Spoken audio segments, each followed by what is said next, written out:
I'm betting big on Roman Reigns to take down Cody Rhodes at WrestleMania 39.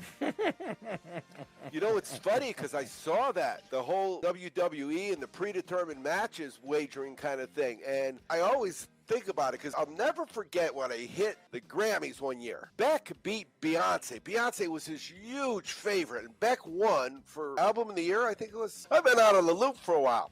I thought it was Jeff Beck, the guitarist, that I was becking. So I threw $10 on him. He was like 50-1. And I wake up and I take a nap because the show's on, right? But then, the show is preempted here. It's 3 hours later.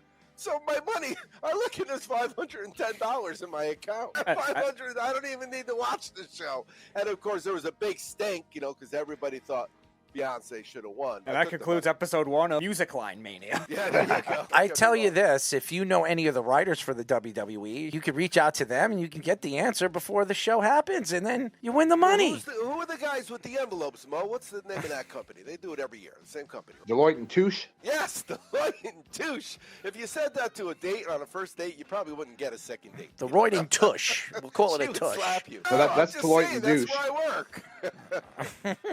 One of those guys, the guy with the envelope, he's a key guy to have. Remember that one year they made a mistake on the Oscars? Right? So you're watching, you think you cashed the ticket, and then they come back and say, sorry, I mean, that's a bad beat there. They're talking about bad beats. That's a bad beat. They announce your movie that you got a ticket for, and then they say, oops, we made a mistake. It's definitely something that everybody should tune in once a year, especially when Chris Rock got slapped the hell out that was by last Will year. Smith. That was last year. So on there, the WWE is looking to have betting on it, even though they're going to have matches that are predetermined outcomes. But if nobody knows the outcome, it's no different than in Vegas. They put in some of those horse racing machines. I don't know if you guys heard about this, where it's a real race that really happened, but they don't tell you the horses' names, and they just do the numbers. You still bet the race, so you know nothing about these horses, but this race happened back in the past, and it allows them to basically have free content. It also allows them to get people betting 724 because it's basically a slot machine. Chaz, how's your long shot horse doing? We'll know next week. Now, I will not be here taking Easter weekend off with the family, but he will run that Saturday. So when you get together Saturday night, you'll know if verifying is first, second, or third next week. The Bluegrass from Keeneland. Verifying is running in the Bluegrass, 100 points to the winner. He needs first, second, or third to get into the Derby. If he gets into the Derby, he's going to be in the 20-1 range. And I got him at 85-1, which is about the same amount that Mo had when he hit that 17er. All the horses are related in this race, too, so just be aware of that. Yeah. All the horses are related.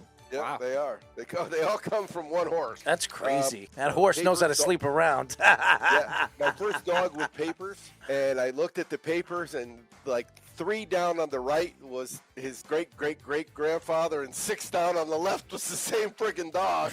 He was on both sides of the family tree. And I wonder why his testes descended, and I had to pay $700 to get it popped up. Tomorrow we got an XFL game. 11 a.m., my time, 2 o'clock your time, St. Louis at Houston. And I like the over. You remember last week, Wes and I went the opposite sides of the late game, the Monday night game. I ended the week on an 8-0 run, so I won't even tell you how that worked out. Don't But tell yeah, Wes so I that. did good. I did 9-2 last week. I'm off to a good start this week. We'll see what happens tomorrow. But I like the XFL because I don't really watch it. Sometimes the games aren't even on. I could get them, but I'm not going to stop what I'm doing on a Saturday. I mean, tomorrow, if there's nothing else on, I might watch golf next week for the Masters, but I won't watch golf this week. So if it's on, I'll watch it. But once I know I'm winning, if I already have the over or the team that I'm giving 3 is winning by 12, I got a touchdown to give, I normally don't watch the XFL. AJ McCarron, have you seen him at all, Mo, playing? What a great story. He's doing it for his kids. Blah. Play for the money.